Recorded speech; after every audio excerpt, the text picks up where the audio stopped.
Apple just released a $599 MacBook Neo, but who is this actually for? Because at this price, it sounds almost too good to be true. You're getting a MacBook with an aluminum body, a Retina display, and a brand new A18 Pro chip. So the real question is, what's the catch? Now, if you're looking for a simple, everyday laptop, the MacBook Neo actually makes a lot of sense. It's lightweight, it's fast enough for most people, and it fits perfectly into Apple's ecosystem. But at the same time, it's not trying to replace the MacBook Air or Pro. This is clearly built for a specific type of user. So in this video, we're breaking down what it does well, where it cuts corners, and whether it's actually worth your money. Starting with the design, and honestly, this is one of its biggest strengths. The MacBook Neo comes in 4 colors: silver, blush, citrus, and indigo, and each one has a matching keyboard, which gives it a really clean, modern look. It's also built with a full aluminum body, so even though it's a budget MacBook, it still feels premium. It's thin, lightweight, and easy to carry around, perfect for students or anyone always on the move, and compared to most laptops in this price range, this easily stands out.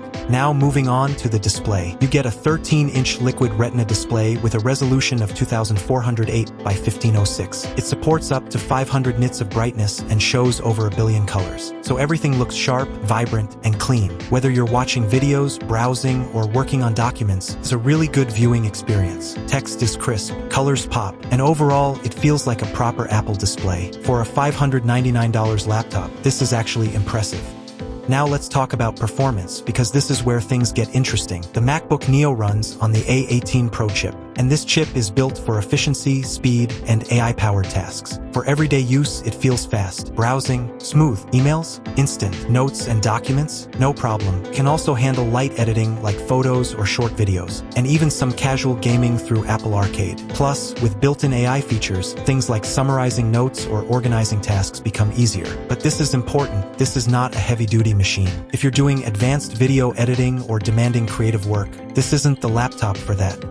One area where the MacBook Neo really shines is battery life. Apple claims up to 16 hours, and for everyday use, that's realistic. You can go through a full day of classes, work, or browsing without worrying about charging. And that's exactly what this laptop is designed for: reliability throughout the day.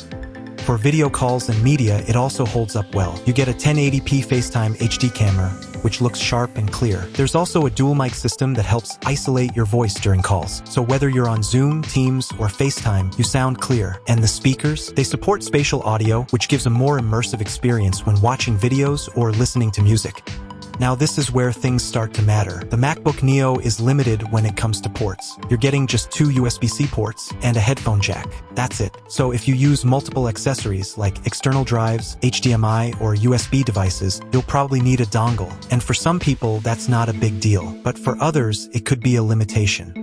So who is this actually for? This is clearly designed for students, for people trying out the Apple ecosystem for the first time, or anyone who just needs a simple, reliable laptop. If your work is mostly browsing, writing, streaming, and light editing, this does the job really well. But if you need power for heavy tasks, you'll want to look elsewhere. At $599, the MacBook Neo is one of the best value laptops you can get right now. It looks premium, performs well for everyday use, and it delivers the Apple experience at a much lower price. Yes, it has limitations, but for the right user, those won't matter. So if you're looking for a simple, clean, and reliable laptop, this is definitely worth considering. If you enjoyed this video, don't forget to like, subscribe, and drop a comment. Would you buy the MacBook Neo? Thanks for watching, and I'll see you in the next one.